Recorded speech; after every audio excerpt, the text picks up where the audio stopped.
এই 4টি লক্ষণ দেখলে বুঝবেন আপনি নিঃসন্দেহে একজন ভালো মানুষ। নাম্বার 1, হঠাৎ হঠাৎ রাগ উঠে যায়, আবার রাগ শেষে সবার কাছে আপনি সরি চেয়ে নেন বা ক্ষমা চেয়ে নেন, বা আপনি নিজে অনুতপ্ত হন। আপনি তাহলে নিঃসন্দেহে একজন ভালো মানুষ। কারণ যে মানুষগুলোর হঠাৎ হঠাৎ রাগ উঠে যায় সেই মানুষগুলো আসলে ভালো মনের মানুষ হয়ে থাকে। আর যে মানুষগুলো একটু গম্ভীর টাইপের থাকে, কথা কম বলে, মানুষকে সামনে কম দেখায়, সেই মানুষগুলো নিঃসন্দেহে অন্যরকম মানুষ। সেই মানুষগুলো যে কোনো সময় যে কোনো কিছু করতে পারে। কিন্তু যে মানুষগুলো হঠাৎ হঠাৎ রাগ করে ফেলে সেই মানুষগুলোর মন অনেক বেশি ফ্রেশ হয়, তারা মনের ভিতরে কোনো কথা রাখতে পারে না। সেই মানুষগুলো নিঃসন্দেহে ভালো মানুষ।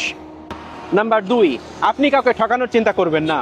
যদি আপনি একজন ভালো মনের মানুষ হয়ে থাকেন নিঃসন্দেহে, তাহলে আপনি কখনোই চাইবেন না আপনার দ্বারা কেউ কষ্ট পাক বা আপনি কাউকে ঠকান। এটা কখনোই আপনি চাইবেন না।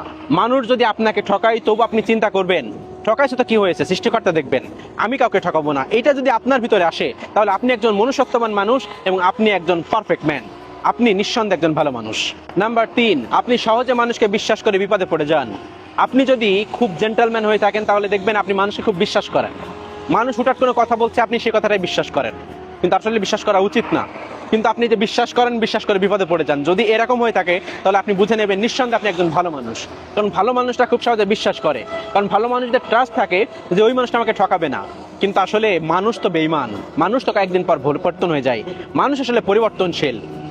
আপনি হয়তো বা পরিবর্তন হচ্ছেন না, কিন্তু অপোজিটের মানুষটা পরিবর্তন হয়ে যেতে পারে। সেই জন্য হঠাৎ মানুষকে বিশ্বাস করে বিপদে পড়ে যায় এই ধরনের মানুষগুলো, তারা আসলেই প্রকৃতপক্ষে ভালো মানুষ।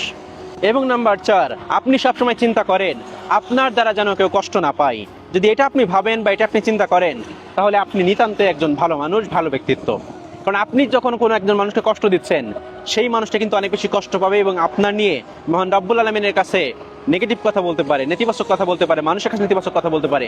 যদি আপনি চিন্তা করেন, আপনার মন মাইন্ড এমন হয়ে থাকে যে আমার দ্বারা যেন কেউ কষ্ট না পায়, আমাকে মানুষ কষ্ট দিয়েছে তো কি হয়েছে, আমাকে মানুষ ঠকাইছে তো কি হয়েছে, আমার সাথে প্রতারণা করেছে তো কি হয়েছে, আমি কাউকে প্রতারণা করবো না, আমি কাউকে ঠকাবো না, আমি সবসময় মানুষকে ভালোবেসে যাব। এবং মানুষ যেন আমার কোনো কথায় কষ্ট না পায়, আমার মুখ দিয়ে এমন কোনো কথা যেন বের না হয় যে মানুষ কষ্ট পাচ্ছে, তাহলে আপনি একজন নিঃসন্দেহে ভালো মানুষ।